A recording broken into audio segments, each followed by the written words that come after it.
आज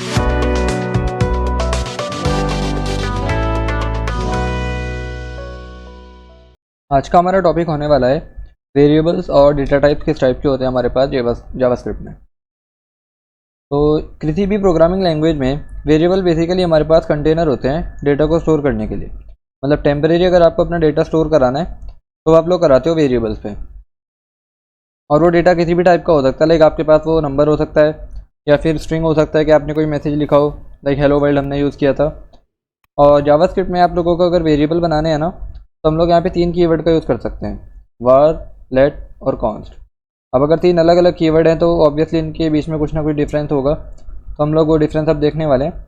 और यहाँ पे एक पॉइंट आपको ध्यान रखना है कि let और const आपके इंट्रोड्यूस हुए थे 2015 में। मतलब जो ब्राउज़र 2015 के बाद अपडेट हो चुके हैं वहाँ पे तो ये काम करेंगे let और const। लेकिन अगर आपने अपने वेबसाइट में let और const का यूज़ किया है तो 2015 से अगर पुराना कोई ब्राउज़र होगा ना, 2015 से पुराना कोई ब्राउज़र होगा, तो वहाँ पे आपकी वेबसाइट ठीक से काम नहीं करेगी, कि लेट और कॉन्स्ट वहाँ पे सपोर्ट ही नहीं करेंगे, राइट। तो अभी हम लोग देखते हैं कि वेरिएबल कैसे बनाते हैं हम लोग जावास्क्रिप्ट में। तो हम लोग चलते हैं अपने कोड में। तो यहाँ पे अगर आपने एक वेरिएबल बनाया, लाइक हमने यहाँ पे लिखा var, और हमने अपने वेरिएबल का नेम रखा var1, राइट। और यहाँ पे हमने अपनी वैल्यू डाल दी हेलो वर्ल्ड। अब जैसे पहले हमने देखा था कि अगर हमें यहाँ पे प्रॉम्प्ट कराना था बेसिकली, या फिर अलर्ट अगर करा रहे थे, तो यहाँ पे हमें पूरा मैसेज लिखना पड़ा था ऐसे हेलो वर्ल्ड। पर अगर हम लोग एक वैल्यू को वेरिएबल में स्टोर करा लेते हैं ना, तो हमें बेनिफिट ये मिल जाता है कि हम लोग उस वैल्यू को कितनी भी बार यूज़ कर सकते हैं। तो हम लोग अगर चाहें तो इस बारी अलर्ट को ऐसे लिख सकते हैं अलर्ट, और यहाँ पे इस बारी पूरा मैसेज लिखने के बजाय डायरेक्ट हम लोग वेरिएबल का नाम ही लिख दें। मतलब अपने वेरिएबल को एक तरीके से यहाँ पे इस फंक्शन में पास कर दिया, राइट। अभी अगर हम लोग इसे सेव करते हैं और चलते हैं अपने ब्राउज़र में, तो आप लोग देखोगे यहाँ पे वही मैसेज लिख के आया है जो कि हमने अपने वेरिएबल में स्टोर कराया था। यहाँ पे हमने हेलो वर्ल्ड स्टोर कराया था, तो हेलो वर्ल्ड यहाँ पे लिख के आ गया है। अब अगर हम लोग हेलो वर्ल्ड को चेंज करके यहाँ पे कुछ और कर देते हैं ना, हेलो वर्ल्ड 2 3 4 5 हमने ऐसे लिख दिया, तो यहाँ पे भी चेंज हो जाएगा अपने आप ही। मैं जैसे ही इसे रिफ्रेश करूँगा पेज को, तो ये देखो आप लोग हेलो वर्ल्ड 2 3 4 5 ही आ गया यहाँ पे। तो ऐसे हम लोग वेरिएबल में डेटा स्टोर करा सकते हैं और उसे जितनी बार भी चाहें उतनी बार यूज़ कर सकते हैं, राइट। तो जावास्क्रिप्ट में वेरिएबल बनाने के आपके पास 3 मेथड हैं, बेसिकली 3 कीवर्ड हैं आपके पास। तो आप लोग अगर वेर कीवर्ड का यूज़ करते हो तो आप लोग वेरिएबल बना सकते हो। अगर आपने यहाँ पे लेट कीवर्ड का यूज़ किया तब भी आपका वेरिएबल ऐसे ही काम करेगा, राइट। और अगर आपने यहाँ पे कॉन्स्ट कीवर्ड का यूज़ किया तब भी आपका वेरिएबल ऐसे ही काम करेगा। तो भाई डिफरेंस क्या है इन तीनों में? डिफरेंस है, पहले आप लोग पहले वेरिएबल के नेम का रूल समझिए। यहाँ पे आपको रूल दिए हुए हैं कुछ, लाइक यहाँ पे आपका नेम जो है वो एक लेटर से स्टार्ट होना चाहिए, या फिर अंडरस्कोर से, और या फिर डॉलर साइन से। इसके अलावा आप लोग किसी भी चीज़ से अपने वेरिएबल के नेम को स्टार्ट नहीं कर सकते, राइट। आपके लेटर हो सकते हैं स्मॉल a to z या फिर कैपिटल A to z, इसके अलावा अंडरस्कोर और एक डॉलर साइन, यही अलाउड है। और डॉलर साइन भी सिर्फ जावास्क्रिप्ट में अलाउड है, और प्रोग्रामिंग लैंग्वेज में ये भी अलाउड नहीं होता। सिर्फ अंडरस्कोर और आपके लेटर इसे अलाउड होते हैं फर्स्ट प्लेस पे। फर्स्ट प्लेस के बाद आप लोग कुछ भी यूज़ कर सकते हो, वहाँ पे आप लोग डिजिट्स भी यूज़ कर सकते हो, लेकिन पंक्चुएशन मार्क नहीं यूज़ कर पाओगे अंडरस्कोर और डॉलर साइन के अलावा कोई और, राइट। और जावास्क्रिप्ट में वेरिएबल्स केस सेंसिटिव होते हैं। इसका एग्जांपल हम लोग देखते हैं एक बारी कि केस सेंसिटिव का क्या मतलब है। केस सेंसिटिव का मतलब ये है कि जैसे हमने यहाँ पे एक वेरिएबल बनाया स्मॉल a, राइट, और इसमें हमने वैल्यू स्टोर कराई हेलो। तो अगर हम लोग एक और वेरिएबल बनाते हैं कैपिटल A, और इसमें हमने वैल्यू स्टोर कराई वर्ल्ड, तो ये दो अलग अलग वेरिएबल हैं, राइट। यहाँ पे स्मॉल a एक अलग वेरिएबल है और कैपिटल A एक अलग वेरिएबल है। जैसे HTML में हम लोगों ने क्या देखा था कि हम लोग स्मॉल h1 लिखें या फिर कैपिटल H1 लिखें तो कोई फ़र्क नहीं पड़ता इस चीज़ से। तो उसका रीज़न ये है क्योंकि HTML एक केस इनसेंसिटिव लैंग्वेज है, लेकिन जावास्क्रिप्ट ये प्रोग्रामिंग लैंग्वेज है, इस वजह से ये केस सेंसिटिव लैंग्वेज है। तो यहाँ पे आप अगर स्मॉल लेटर का यूज़ करोगे और कैपिटल लेटर का यूज़ अलग करोगे तो वो अलग अलग ही मेमोरी लेंगे, राइट। अब हम लोग देखते हैं कि var, let और const में क्या डिफरेंस होता है।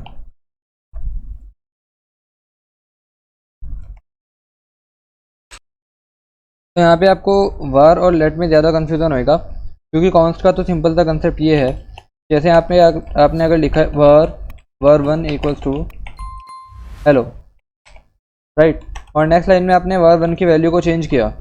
आपने कहा var1 में जो भी है उसे रिप्लेस करके वहाँ पे वर्ड लिख दो, राइट। तो अभी अगर आप लोग यहाँ पे लॉक कराओगे ना var1 की वैल्यू को, तो आप लोग यहाँ पे चेक करोगे अगर, तो देखो यहाँ पे वर्ल्ड आई है वैल्यू, राइट। जबकि हमने यहाँ पे हेलो डाली थी, लेकिन वो यहाँ पे ओवरराइड हो गई, मतलब वहाँ पे हेलो की वैल्यू को हटा के वहाँ पे ये डाल दिया गया। तो ऐसे हम लोगों ने वैल्यू ओवरराइड कर दिया बेसिकली। तो वार और लेट के केस में तो ये चीज़ अलाउड है, आप लोग वैल्यू को ओवरराइड कर सकते हो। लेकिन अगर आपने यहाँ पे वार की जगह कॉन्स्ट यूज़ किया होता ना, अगर आप इस केस में ट्राई करोगे इसकी वैल्यू को ओवरराइड करने की, तो ये ओवरराइड नहीं हो पाएगी। ये देखो यहाँ पे एरर आ गया है, और ये बोल रहा है कि टाइप एरर है, और एरर ये है कि असाइनमेंट किया जा रहा है कांस्टेंट वेरिएबल का, जो कि इनवैलिड है। यही एरर है कि आप लोग कांस्टेंट वेरिएबल में असाइनमेंट करने की ट्राई कर रहे हो, क्योंकि पहले से ही असाइंड है। तो कॉन्स्ट इस तरीके से सबसे अलग बिहेव करता है। तो अब हम लोग देखते हैं लेट और वार में क्या डिफरेंस है। कॉन्स्ट का तो हमें समझ में आया कि ये बाकी सबसे डिफरेंट है। तो लेट और वार को समझने के लिए पहले आप लोग ये समझिए कि ब्लॉक स्कोप वेरिएबल क्या होंगे और नॉन ब्लॉक स्कोप वेरिएबल क्या होंगे। अगर आपने, जब हम लोग अभी प्रोग्रामिंग आगे पढ़ेंगे तो हम देखेंगे कि कंडीशनल स्टेटमेंट क्या होती है और लूप्स क्या होते हैं। तो अगर मैं आपको यहाँ पे कंडीशनल स्टेटमेंट बना के दिखाऊँ, लाइक मैंने लिखा इफ ट्रू, और यहाँ पे मैंने एक वेरिएबल बनाया ना var1 इक्वल्स टू हेलो। तो मैंने क्या किया है ना, बेसिकली इस ब्लॉक में मैंने एक वेरिएबल बनाया है, और वो ब्लॉक कहाँ से कहाँ तक है, वो ब्लॉक हमारा इस वक्त इफ ब्लॉक है। मतलब ये हमारा इफ स्टेटमेंट के अंदर जितना भी कोड हम लोग लिखने वाले हैं ना, ये पूरा एक ब्लॉक के अंदर रहने वाला है। तो ऐसे हम लोगों ने यहाँ पे अगर एक लूप बनाया इसके अलावा,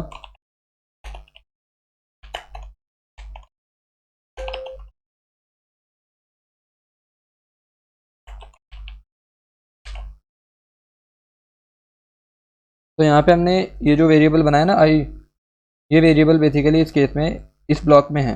फॉर लूप हमारा ये जो है ये एक ब्लॉक है। और अगर हम लोग यहाँ पे किसी लूप का या फिर किसी कंडीशनल स्टेटमेंट का यूज़ किए बिना ही डायरेक्ट वेरिएबल बनाते हैं, तो इस केस में हमारा कंप्लीट प्रोग्राम ही ब्लॉक है। मतलब हमारा पूरा एक प्रोग्राम ही यहाँ पे ब्लॉक की तरह बिहेव करेगा। तो अभी आप लोग इस एग्जांपल के थ्रू समझिए। अगर आपने यहाँ पे वार कीवर्ड का यूज़ किया है ना, तो ये ब्लॉक स्कोप वेरिएबल नहीं होता है। मतलब अगर आपने यहाँ पे इफ स्टेटमेंट के अंदर लिखा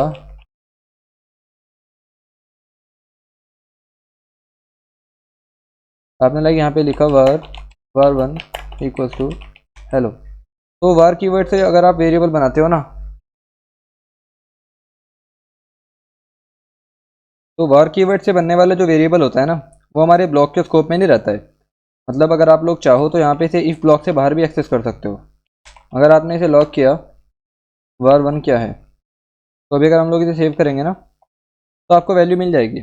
यहाँ पे क्या प्रिंट होके आ रहा है हेलो, जबकि हमने इसे अपने इफ ब्लॉक के अंदर डिक्लेयर किया था, राइट। लेकिन अगर हम लोग यही सेम केस लेट के कीवर्ड के केस में देखें ना, लाइक हमने यहाँ पे वार के बजाय लेट से बनाया अपना वेरिएबल, तब आपको ये अलाउ नहीं करेगा कि आप इसे ब्लॉक से बाहर कहीं पे एक्सेस करो। ये देखो यहाँ पे एरर आ जाएगा। एरर क्या बोल रहा है कि var1 इज़ नॉट डिफाइंड। तो लेट कीवर्ड से आप लोग जो वेरिएबल बनाते हो ना, वो ब्लॉक स्कोप्ड होते हैं। मतलब वो ब्लॉक के अंदर ही काम करेंगे, ब्लॉक से बाहर आप लोग उसे एक्सेस नहीं कर सकते। और जो आप लोग वेर कीवर्ड से बनाते हो, वो आपके ग्लोबल वेरिएबल की तरह काम करते हैं कि आप लोग अपने पूरे प्रोग्राम में उन्हें कहीं पे भी एक्सेस कर सकते हो। तो ये तो एक डिफरेंस है आपके पास। दूसरा डिफरेंस ये है कि अगर आपने मान लो यहाँ पे कोई वेरिएबल नहीं बनाया, राइट, आपने बिना बनाए ही कंसोल डॉट लॉक ट्राई किया कि हम लोग var1 को लॉक करते हैं। अभी हमारे प्रोग्राम में var1 है ही नहीं कहीं पे, तो अब अभी हम लोग सेव करेंगे तो यहाँ पे एरर आ जाएगा। एरर क्या बोल रहा है कि var1 इज़ नॉट डिफाइंड, जो कि सही है एरर, क्योंकि हमने var1 को अभी डिफाइन ही नहीं किया है, तो ये हम लोग लॉक कैसे कर रहे हैं। लेकिन हम लोग अगर वेयर कीवर्ड की हेल्प से यहाँ पे var1 को डिफाइन कर देते हैं ना, और यूज़ करने के बाद हमने डिफाइन किया है, मतलब यूज़ पहले ही कर लिया है, यूज़ यहीं पे कर लिया है और डिफाइन बाद में कर रहे हैं, तो वार के कीवर्ड में क्या होएगा ना, वार के केस में क्या होएगा कि आप लोगों को यहाँ पे अनडिफाइंड मिल जाएगा, एरर नहीं मिलेगा। तो ये एक प्रॉब्लम है वार के साथ। लेकिन अगर हम लोग वार की जगह लेट यूज़ करेंगे यहाँ पे, और इस केस में अगर आप चेक करोगे तो आपको यहाँ पे एरर मिल जाएगा कि आपने अभी var1 को इनिशियलाइज ही नहीं किया है और आप लोग उसे यूज़ करने की कोशिश कर रहे हो। तो वार के साथ काफ़ी सारी प्रॉब्लम थी, इसी वजह से वार की जगह पे फिर लेट को इंट्रोड्यूस किया गया था। और नेक्स्ट हमारे पास इसमें डिफरेंस ये है कि आप लोग अगर var से एक वेरिएबल बनाते हो, लाइक आपने var से एक वेरिएबल बनाया var1 इक्वल्स टू हेलो, तो आप लोग अगर var की हेल्प से इसे दोबारा डिफाइन कर देते हो ना, और दोबारा डिक्लेयर भी कर देते हो, लाइक सिर्फ वैल्यू को ओवरराइड करना है तो कोई प्रॉब्लम नहीं है, आप लोग ऐसे करो, ठीक है। आपने सिर्फ वैल्यू को ओवरराइड किया है, आपका वेरिएबल पहले से यहाँ पे डिक्लेयर हुआ था, डिफाइन भी हुआ था, बस आपने इसे दोबारा डिफाइन कर दिया है। लेकिन आप लोग var के केस में ना इसे रीडिक्लेयर भी कर सकते हो, लाइक आपने var1 पहले बनाया हुआ था और फिर से var1 बना दिया, तो ये चीज़ वैलिड है var के केस में। ये देखो आपको वैल्यू मिल जाएगी वर्ल्ड, जो हमने यहाँ पे बाद में स्टोर कराई है वैल्यू, वो मिल गई हमें। लेकिन अगर हम लोग लेट के साथ ये करने की ट्राई करते हैं ना, कि आपने लेट से पहले से ही वेरिएबल बनाया हुआ था और आपने लेट से ही फिर से कहा वेरिएबल बनाना है मुझे, तो देखो पहले तो आपको VS कोड में एरर मिल रहा है, लेकिन अगर आप लोग इसे फोर्सफुली सेव भी करोगे और आपको फिर यहाँ पे भी आपको एरर मिल जाएगा। तो क्या बोल रहा है कि var1 पहले से ही डिक्लेयर हुआ हुआ है, आप लोग उसे दोबारा क्यों डिक्लेयर कर रहे हो।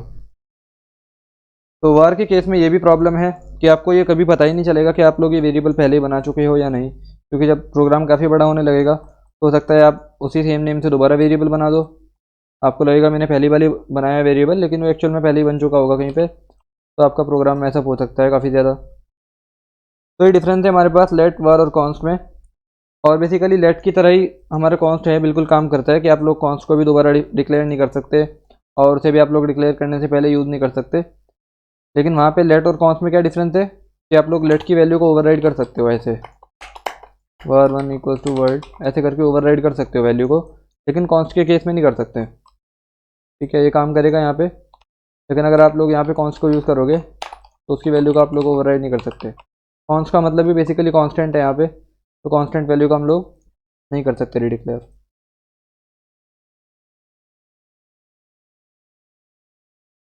अब हम लोग बात करते हैं डेटा टाइप्स क्या होता है जावास्क्रिप्ट में।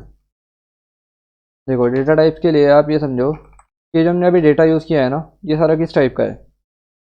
ये एक्चुअल में सब कुछ एक स्ट्रिंग है। स्ट्रिंग मतलब कैरेक्टर का एक सीक्वेंस। हमने यहाँ पे जैसे एक हेलो मैसेज लिखा है ना, तो ये एक स्ट्रिंग है, यहाँ पे वर्ल्ड भी एक स्ट्रिंग है। पर अगर हम लोग एक वेरिएबल ऐसे बनाएं, late var2 equals to, sorry देखो आपको वेरिएबल के नेम में ना आप स्पेस नहीं लिख सकते, जैसे मैंने अभी गलती से यहाँ पे स्पेस लगा दिया था, तो आप लोग ऐसे var और स्पेस 2 ऐसे नहीं लिख सकते, var_2 लिख सकते हो, ठीक है, और var2 ऐसे लिख सकते हो। तो यहाँ पे अगर हम लोग अभी var2 बनाते हैं और इसमें हमने वैल्यू डाल दिया कुछ नंबर, तो अब यहाँ पे इन दोनों का टाइप अलग अलग है। ये यहाँ पे हमने ये जो लिखा है ना, ये कैरेक्टर का सीक्वेंस है, अगर ये डबल कोट्स में है ना तो एक स्ट्रिंग है, और अगर ये डबल कोट्स में नहीं है तो एक इंटीजर है, या फिर एक नंबर कह सकते हो आप। तो बिना डबल कोट्स के आप एक वैलिड नंबर को ही लिख सकते हो।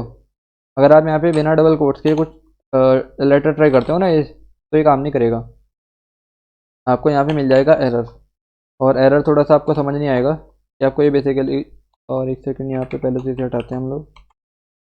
तो देखो क्या बोल रहा है कि AKFLDJ ये डिफाइंड नहीं है, तो यहाँ पे जावास्क्रिप्ट को ये लग रहा है कि आप लोग इस वाले वेरिएबल की वैल्यू को इसमें डालना चाह रहे हो, पर आप लोग एक्चुअल में चाह क्या रहे हो, आप इसे स्ट्रिंग की तरह स्टोर कराना चाह रहे हो। तो आपको जब भी स्ट्रिंग को स्टोर कराना होगा ना, आपको उसे डबल कोट्स में या फिर सिंगल कोट्स में लिखना पड़ेगा। जावास्क्रिप्ट में दोनों अलाउड हैं, और दोनों में से आप कोई भी यूज़ कर सकते हो, कोई प्रॉब्लम नहीं है।